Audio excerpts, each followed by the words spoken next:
Hi, this is Kerry Saint with Out of the Pit and Chapter 7. I was 5 years old when I was made to work in charcoal pits. I've always remembered working in them. I just never talked about them to anyone.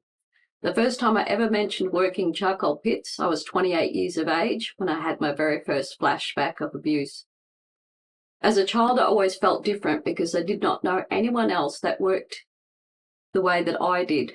I felt embarrassed and fearful that others would find out that I worked every weekend and school holidays in the pits. I was terrified that anyone, especially kids from my school, might see me absolutely covered in black soot from head to toe and make fun of me. While other little girls my age went to parties and wore pretty dresses, I was down to a singlet and shorts, working in the hot sun in the worst kind of dirty work every weekend and school holidays. When I went to school, I would often try to hide my hands as the coal would be deeply embedded in them. Just below my fingernails at the dip joint, the skin would be sore and peeled back with deep ingrained lines of charcoal deeply ingrained in them. No matter how hard I scrubbed, I could not remove the remnants of a weekend of hard, dirty, heavy labour. I knew that if any of the kids at school found out that I worked in the charcoal pits, I'd be food for fodder. I'd receive the brunt of school bullying and made fun of. Life at school for me was hard enough as it was, and revealing that I had to work in the pits was not an option. I never mentioned working in the pits to anyone at school, or to anyone else for that matter, no matter how hard it got for me. In 2009, I went public with my story and made it known to the media and politicians that I was forced to work in charcoal pits as an adopted child. It was at these times that I would be asked, "What are charcoal pits?" I would often get a mixture of responses. Most people are rightfully horrified to think that a small child growing up in the 1960s to the 1980s would be exposed to such work, especially here in Australia, the supposed lucky country. Some media responded with remarks of my life mirroring a Dickinson lifestyle similar to the Oliver Twist story and chimney sweeps of 1788 to 1875. I did not disagree with them. What makes my story upsetting is the fact that in 1864, the Act for the Regulations of Chimney Sweepers made it illegal to send a child up a chimney.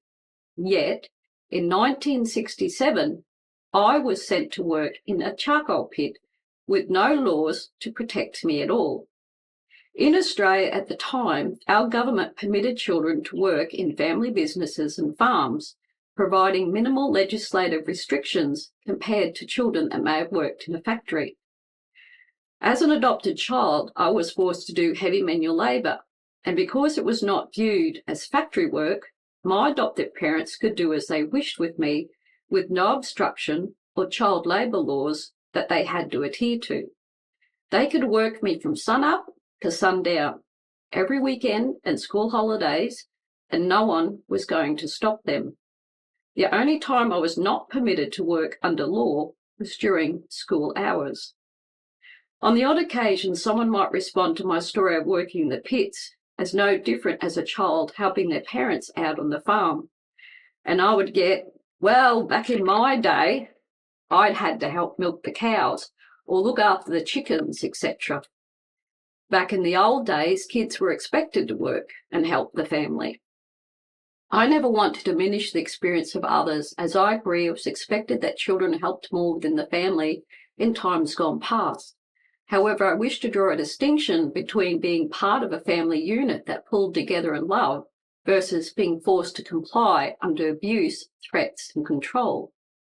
I would hope as I explain what type of work I did and the conditions that I did them in helps you to understand the reality of the cruelty of such work that I endured. I'm going to do my best to explain what the pits looked like and what it entailed. In general, the pits are about 5 metres in length and 4 metres wide and 2 metres deep in the earth. When the pit is full and covered, it stood above ground at about 1/2 metre and looked like a large mound. The first pit my adoptive father made us work in was actually hand dug. As time went on, he bought machinery to help dig the pits out and help sieve the charcoal. The first pit I remember working at age 5 was done rather rudimentary, as it was Clarence's first attempt to build it and put us to work in it. Firstly, a suitable place is found to dig the pits, ensuring the land is clear and there are no obstructions or waterways. The last thing you want is a pit filling up with water, either from underneath the ground or from above. Dead logs are collected. These either come from trees that have fallen down or dead trees waiting to be chainsawed down. The dead logs are cut, placed vertically along the walls of the pit about 40 centimetres apart from each other, going right around the inside of the pit. It is designed this way to help create ventilation for the fire to breathe. The other dead logs are placed in the pit, all running in a horizontal direction until the pile reaches above ground level at about half a metre. After this is done, roofing iron is placed on top of it to cover all of the logs. There are 3 vents on both sides and 1 at each end, and an open shaft is left at the top. The shaft is left open at the top to pour in petrol as an accelerator to light the logs with. Next, all the sand that was dug out to create the pit is now shoveled back over the tin and spread at a good thick layer, ensuring to keep the sand away and out of any of the vents and shafts. Once this is all done, the petrol is poured down the top shaft. This requires someone to stand over the shaft on top of the pit and light it with a match. This normally happens with an almighty boom and is a job only delegated to adopted Father Clarence. Once it is alight, the top shaft is covered with more roofing iron and eventually sand. As the fire takes hold, all of the other vents are eventually closed in the same manner. This might take some hours of checking to ensure that the pits have created enough heat to burn underground. Once we can ascertain there is no fire to be seen above the ground and no smoke can be seen emanating from the pit, we can relax.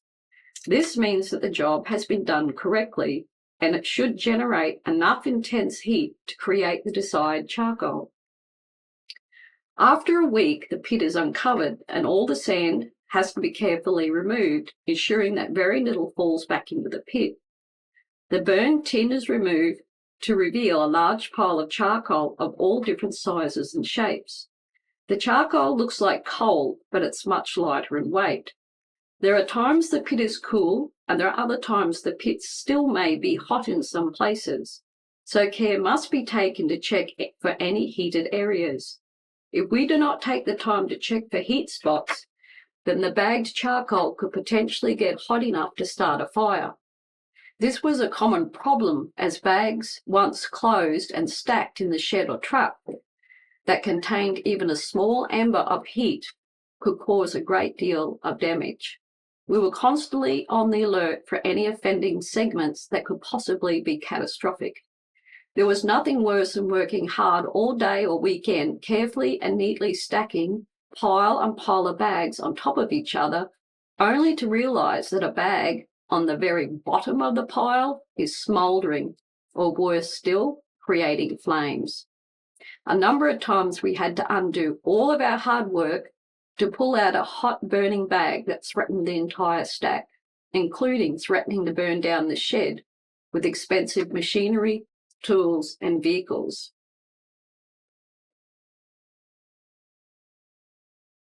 The weather was also an issue with the charcoal pits. If it rained too much and the pits were not sealed up properly, then they would fill with water. This meant that sometimes the charcoal only half burned, or worst of all, was wet. This often meant that we had to completely open the pit and spread the charcoal out on the ground to dry out before we could put it through the sieve system. We only had 2 types of bags for the charcoal. One was for the largest charcoal. It was a double-strength paper bag. This charcoal we used mainly for fuel for barbecues. These bags, fully filled to the top, weighed about 8 kilos. The other bag was a larger and heavier Hessian bag that we stored the smaller charcoal in. Its general purpose was for water filtration, skin products, teeth cleaning, soil health, poison treatment, detoxing, fish tanks, and artwork. Charcoal was the traditional fuel for the blacksmiths and other applications where an intense heat is required. Charcoal burns much quicker than any other fuels, but has a much greater heat capacity and does not contain chemicals. Back when I was a kid, there was a big franchise called Barbecue Charcoal Chicken, and this was our greatest purchaser of the larger charcoal. All the charcoal went through a sieve system made up of different wire grating that sorted the separate charcoal into sizes. The charcoal was initially thrown up onto a sieve by shovel, and when it came back down the sieve, the wire grating separated the smaller graded charcoal as it would fall into the hessian bags hung underneath the sieve. There were three types of smaller grades. Three hessian bags would be hung underneath the sieve. The larger charcoal would fall back to the bottom of the sieve and go through a chute, where the paper bag is held at the bottom of the pit, waiting to be collected.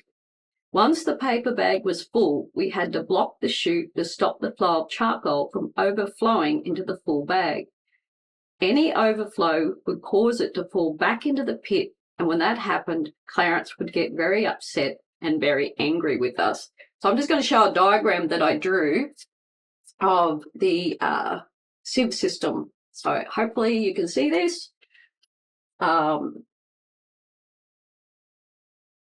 at the top is a funnel system, and down the bottom is where the pit would be, and there's a chute system. They're the hessian bags. Here's where the paper bag would be, where you would be standing. You would lift the chute system up, and I'll explain a little bit more about the sieve system, but you can see a diagram of it so you can get an understanding. The charcoal would be dumped in here by a back-end loader, but initially it was all done by shovel. So, yeah. So as kids, like you can see those three hessian bags that are underneath the sieve system, and as the pit is being vibrated and the charcoal's falling down, those bags would actually fill up. So one of us kids would have to climb under the sieve system whilst all this charcoal is coming down on top of you, and you would have to change it out for an empty bag and pull the big hessian bag out. So yeah, that's my rendition of a sieve system for a charcoal pit.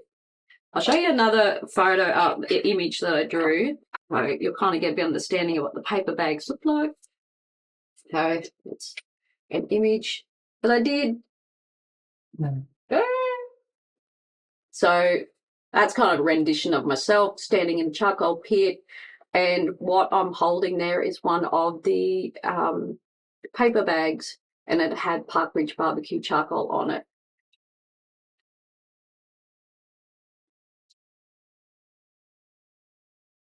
So they were quite colourful. So anyway, that's a little image to give you a bit of a visual of that my life working charcoal pits. All right. The paper bag was then handed to someone else. It would be weighed, and the charcoal was either removed or added to get the correct weight. Then the bag was stapled and stacked to the side. Once the pit was completely empty, we'd have to stack the charcoal bags into the large shed. On the last day, generally a Sunday evening, we would have to stack the bags onto the back of a truck or trailer or boat, where we would travel and drop it off at a warehouse. Over the years, Clarence designed faster ways of increasing production. He learned to weld and create a huge funnel at the top of the sieve.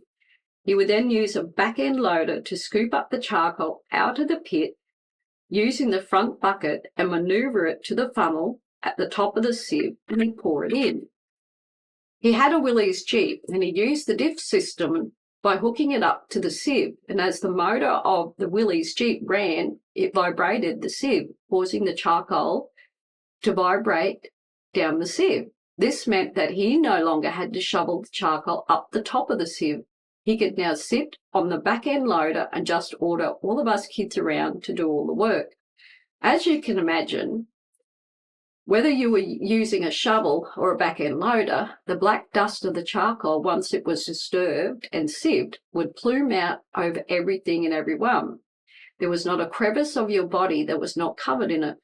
It was in your eyes, ears, and nose, and every fold of your skin. Oftentimes, all we could see of ourselves was the whites of our teeth and the whites of our eyes.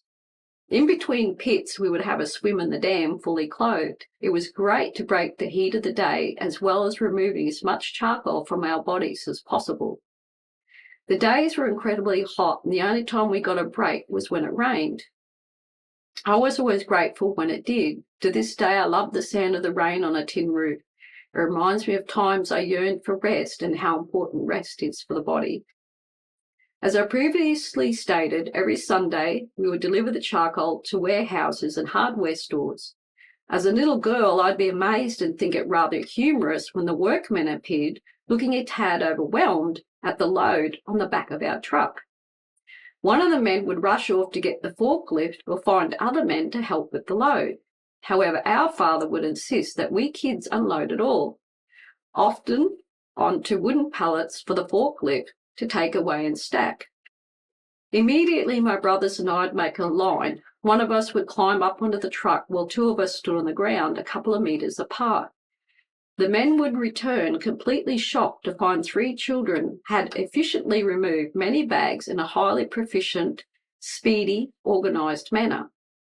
We'd be throwing the bags to each other in a military single line and in quick succession and without hesitation, throw, catch, and stack every bag neatly onto the wooden pallet for the forklift driver to take away.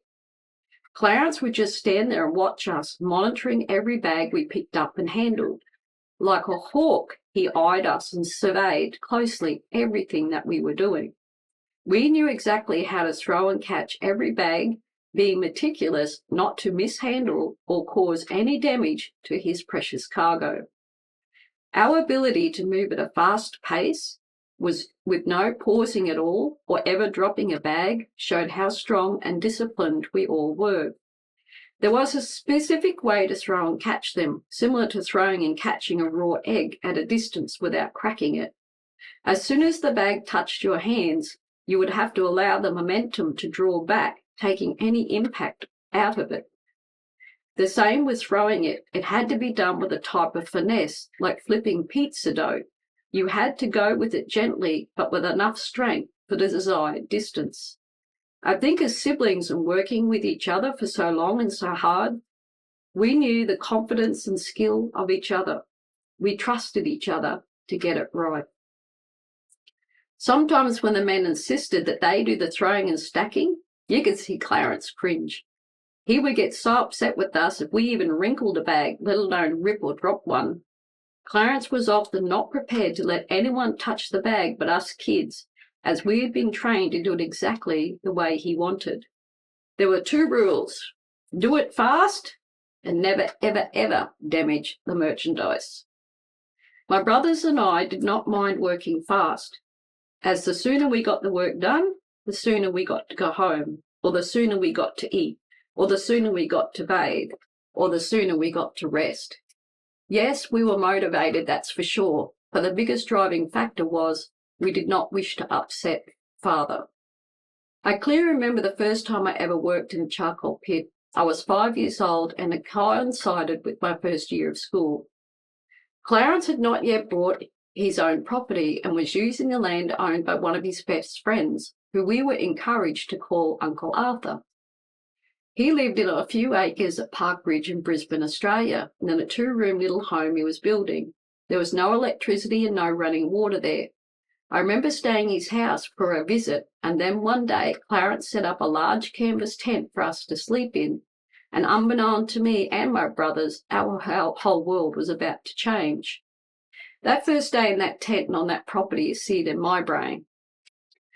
It was a very cold early morning when Betty woke me up, telling me to get dressed. The air was so cold that when you spoke, your breath would vapour into what looked like puffs of smoke.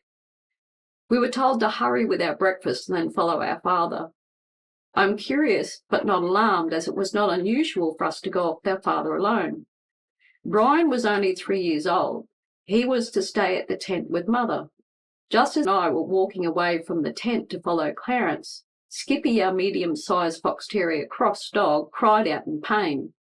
Betty had handed Brian a hot drink, but somehow he managed to tip it all over the back of Skippy, who shrieked and cried and howled in shock and ran off with his tail tucked between his legs. The sound of Skippy's cries deeply upset and distressed me. I wanted to run to him and comfort him, but Clarence demanded I follow him instead, and I dared not disobey.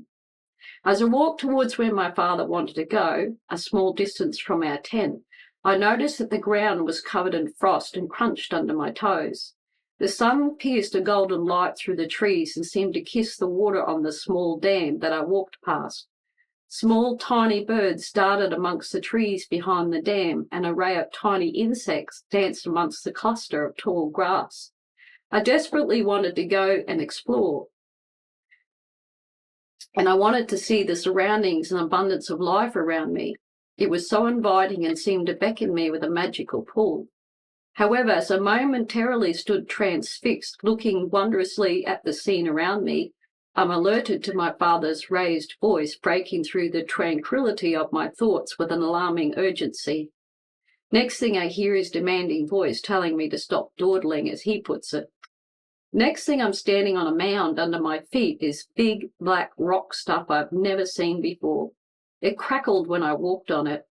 I have trouble keeping my balance, my ankles twist with the uneven ground beneath me. What is this stuff, my small mind wonders? My father then hands me a big bag. It feels funny to touch and I don't like it. I'm wondering why I'm standing where I am and why he's asking me to hold a prickly bag with my brother on the other side.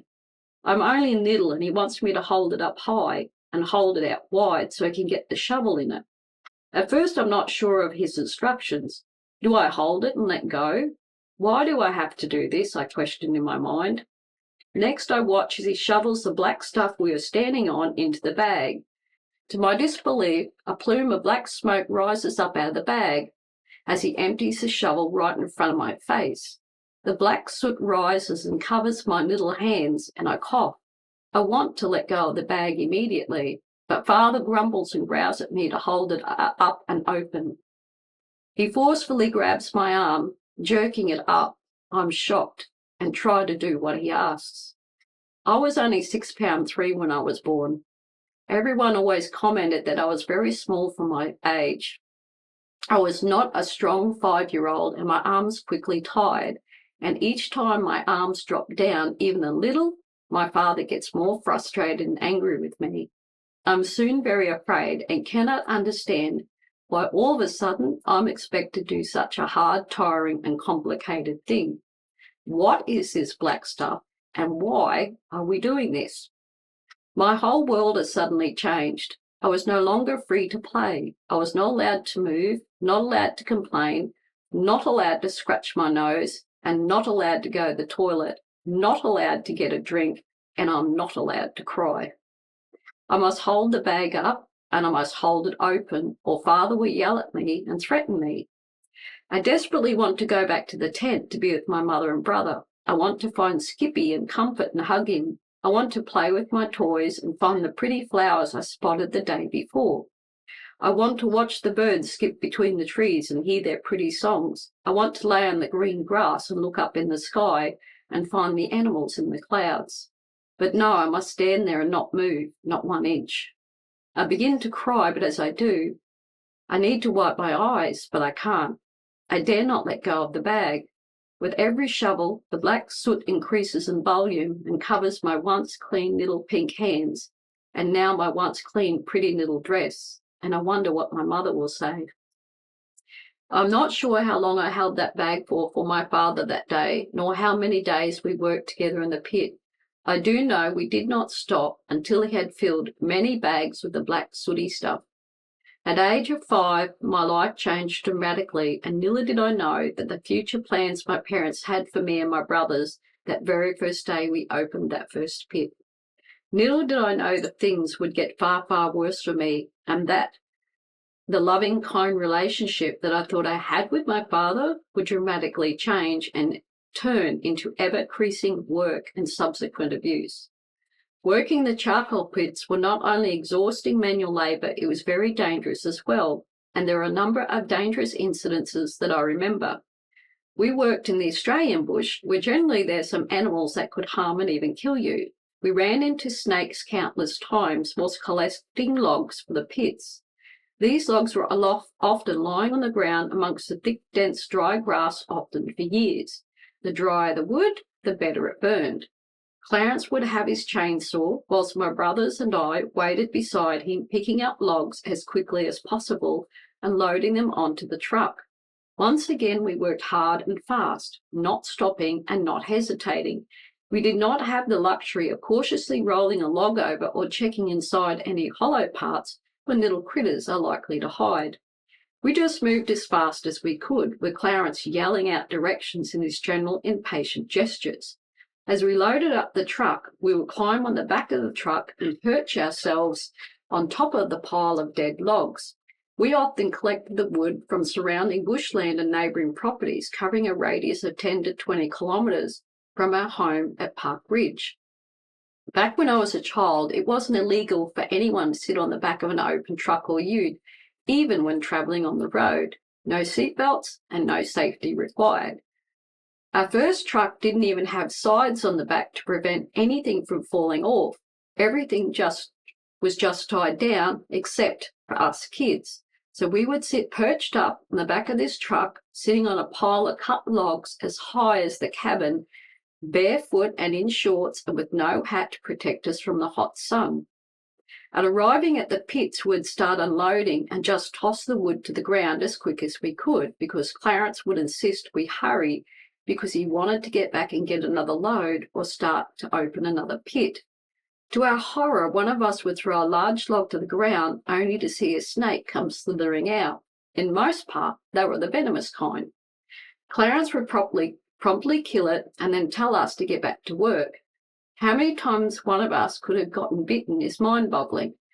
I had a brown snake once crawl over my bare foot when I was standing in the bush trying to help Clarence clear a drain. It was massive, and I screamed and ran faster than Usain Bolt. I ran and ran until I could no longer breathe. The minute I ran out of air, I stopped running and turned around and went back to where Clarence and the boys were still working. When I went back to where Clarence had located it and killed it, but I was still shaken up and couldn't relax and kept looking down at my bare feet. I was terrified. The snake was so huge, all I could see was it going over my feet. I could not see my feet at all, it was that wide. Then there were the times Clarence decided to cut down trees that were dead but still standing. With his trusty chainsaw, he would attack a tree with gusto, while we kids worked around him, picking up the cut-down logs, ever watchful for falling trees out the back of our heads. There were certainly some near misses, as sometimes you could not quite predict where a tree might land. Due to the tree being dead, they would often tend to snap and splinter and go in the opposite direction that you were hoping for, or Clarence would just get his calculations wrong, especially when he did not cut the tree right. My brothers and I would have to be on a constant alert and make a quick dash as trees came crashing down around us. One time Clarence was cutting a dead tree and I watched in horror as it clipped the side of his head as it fell. This was the one day that he decided to start wearing a helmet. I could tell he was pretty shaken by the incident as he surveyed the cracked helmet closely. My brothers and I froze, hearing the loud crack and crash of the tree, followed by Clarence's very colourful language ringing out across the din of the chainsaw as he desperately tried to get out of the way of the falling tree. This time he was not quick enough. After the loud crash, and as the tree settled like a slain giant, the bush went eerily quiet as Clarence stood silently holding his cracked helmet in his hands, contemplating what could have been. Mind you, my brothers and I were never given a glove to wear, let alone a helmet. We were left at the mercy of fate or youth with sharp eyes and sharp hearing and reflexes. I don't know how many times we had our heads down retrieving logs, and we'd hear Clarence yell, and we'd be forced to run for our lives as a tree came crashing down in our direction. By the time I was a teenager, I'd watched Clarence take a number of risks in lighting the pits. We all knew that one day he would manage to blow himself up. Well, this day came and I'll never forget it, because my little brother and I laughed so hard it hurt. It was one of the funniest things we ever saw happen to our father, and it was almost like sweet revenge for us without any of us lifting one finger to make it happen. Clarence managed to do it all to himself, and that is what makes this story so funny. It is generally Clarence's job to light the pits, as it was a risky task. This consisted of standing over the open shaft at the top of the pit and pouring petrol into it and then throwing a lit match down the shaft while you ran like hell. This one particular day, we watched as Clarence lit the match and dropped it down the top shaft and ran back as quickly as he could, expecting to hear the familiar oomph as the pit rises slightly with a plume of smoke. However, nothing happened.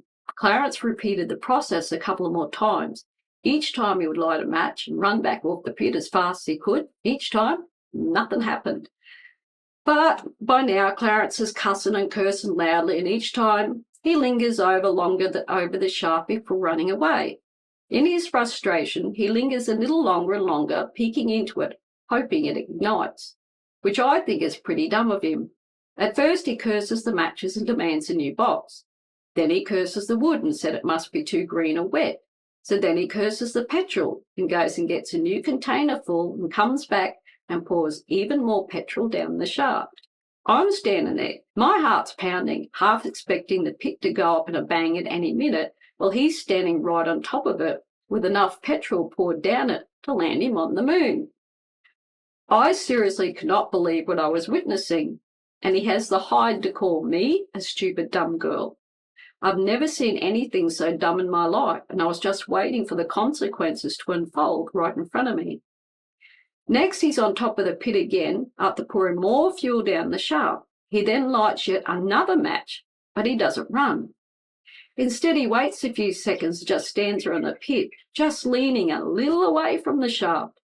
Then, to my horror, he decides to lean forward right over the open shaft, this time staring straight down it, and lingers there.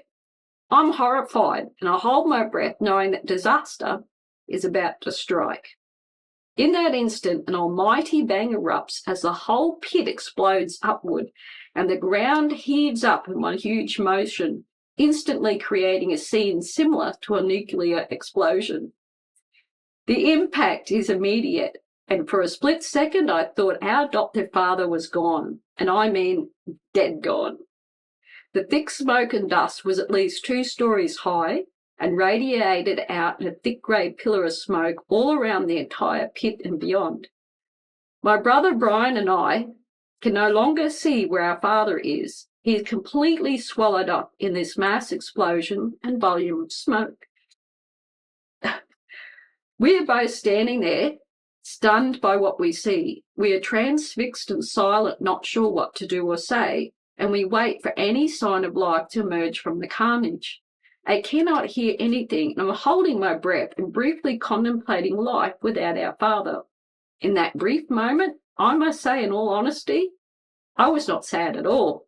All I could think of was no more charcoal pits. However, true to form, Clarence survives another day as we suddenly hear him coughing and spluttering. Of course, all thoughts of a carefree life immediately evaporate as I hear his familiar cursing. As the smoke begins to lift and Clarence emerges, that's when Brian and I get a good look at him, and we instantaneously burst out laughing. Clarence, unable to see, is swaying his arms high in the air, coughing and spitting, trying to find his way out. He has no idea where to go. Then as he moves towards us, we see a trail of smoke and dust flowing directly behind him. With every movement, the smoke and dust moves with him as if he was smouldering after being on fire. As he gets closer to us, we can see the velocity and force of the upward thrust of the impact has sent his hair straight up in the air and is covered in grey dust. He's absolutely covered inches thick in dust, and he's swaying and trying to blindly navigate his way in our direction, desperately fighting for fresh air. He stumbles towards us, rubbing his eyes, barely able to scream for water, which Brian runs to get. I stand there watching him and reckon he only found his way out of the thick dust by the sound of our uncontrollable laughter. It was probably his only hint to safety, and I giggled. Once we get into the water to wash his eyes with, he shakes off more of the dust. He takes a swig of water. He swills it in his mouth and he spits, and we see nothing but sand and dust come out of his mouth. He washes his face because it's all up his nose, in his eyes, and in his ears. It's a wonder he could breathe at all. After he washes his face with the water and he shakes off much of the dust, that's when we notice that his eyebrows, beard, moustache, leg hairs are significantly singed, and Brian and I look at each other and again instantly burst out laughing even harder, much to Clarence's disgust. Clarence was not impressed, but Brian and I, we didn't care. We laughed and laughed despite our father's protests. It did not matter how much our father was angry at us and this situation. We felt good. It felt like a bit of karma just landed on our father, and he was suffering a little. What he experienced that day is nothing compared to the fear and upset that he ever caused us. No child should ever have to endure what my brothers and I did, and I'll be sharing more about the charcoal pits in the next chapter. Did our adoptive parents adopt us just to work in the pits? Was it their plan in the very beginning? Was their plan to get rich off the backs of their adopted kids? Clarence had a job. He'd been a tram driver and then a bus driver, and later worked with the local council as a truck driver and water carter for the transport department. He also worked as a private water carter delivering water to homes reliant on tank water. He worked during the week in these jobs, and the weekends and school holidays we worked with him in the charcoal pits. Effectively, much of our childhood was stolen by hard, heavy work, and as I grew, that expectation followed me. My value of work clearly became placed on what I could do, not on who I am. Who I am became, what can I do? It was a vicious cycle that has had a lasting detrimental impact on my mental and physical state. Like I've stated, I've always remembered working in the pits. What I did not remember was the many abuses that came with it. For 28 years, I remained silent on both, telling no one, until one day, everything I thought I ever knew changed, and it would rock the very foundation of my soul. Thank you.